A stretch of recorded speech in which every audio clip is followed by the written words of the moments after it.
In a time where hope and encouragement is needed more than ever, I called upon one of my friends to help bring exactly that today. Barbara Rainey, thank you for joining me.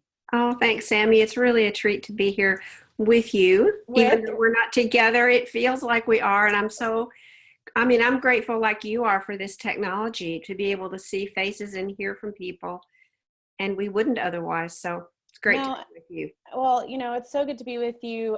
For those of you that don't know Barbara, I mean, you are a co-founder of Crew, a family life with your husband. Of goodness, how long have you and Dennis been married? Since 47. 1972? 47 years. Yeah, crazy. Mother of 6, grandmother of 24. 24.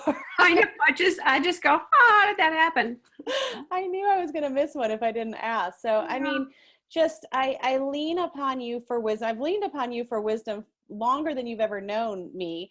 But now I'm Thank grateful you. to be able to have this conversation with you. And, you have a book that just came out called My Heart Ever His, Prayers for Women. And the thing that before I talk about the book, I just want to say you have so much wisdom. You're so free with your experience and sharing that.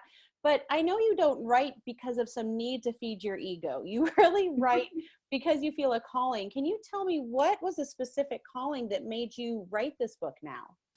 Well, that one's really easy to describe Okay. because when Dennis and I handed over the reins, is the way we call it, to David and Meg Robbins Right. 2.5 years ago, we entered into a season of great unknowns, and we knew there were going to be adjustments. We knew it wasn't going to be a piece of cake, so to speak, but it was much harder than we ever expected. Mm. And it had nothing to do with David and Meg, nothing to do with family life. Sure. It just was the reality of not being a part of that world anymore. Mm. And family life had been our identity for so long, and the people we founded it, we led it, we loved those people, they loved us. It was like family. Right. And so in a sense, it was like moving far, far away, even though it was Mm. still in town. And there was a lot more loss associated with that decision than we anticipated. And so during that 2 years, or year and a half or so, I began writing.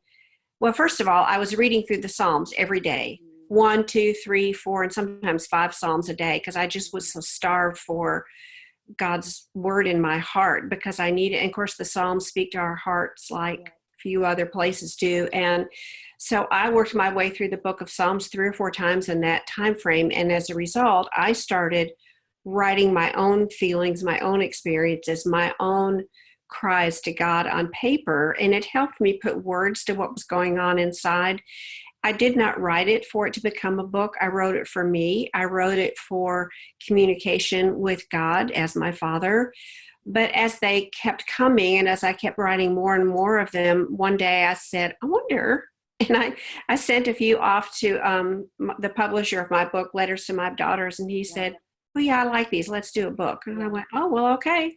Well, and I'm so glad I was literally just going to bring up, it reminds me so much of Letters to My Daughters, just in this need to pass on, right? It's not, you're not saying this is the answer, I know everything. It's just, I've lived through this and I want to share. And it's so personal. You're so vulnerable in this. And I think, what I found as I've read through these prayers is that I'm able to relate both to you Good, and to God. I'm able to insert my own heart's good, cry.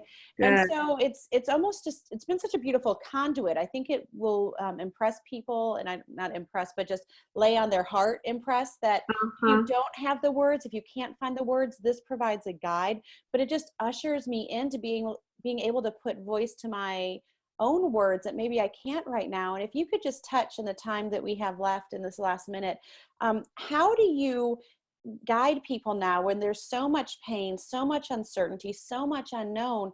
How do you guide people in expressing their voice, especially to God when there's hurt?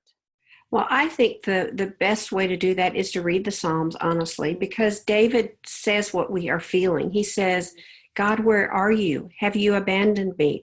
Why aren't you hearing my prayer? Why aren't you answering me? I mean, he says flat out, I don't hear you. You're not with me. Where are you? And I think a lot of the world feels like that right now. Where is God? What is he doing? What is he Yeah. up to?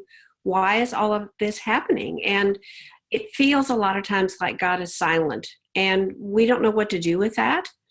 And I think the Psalms provide a great vehicle for helping us express those emotions because we all feel them.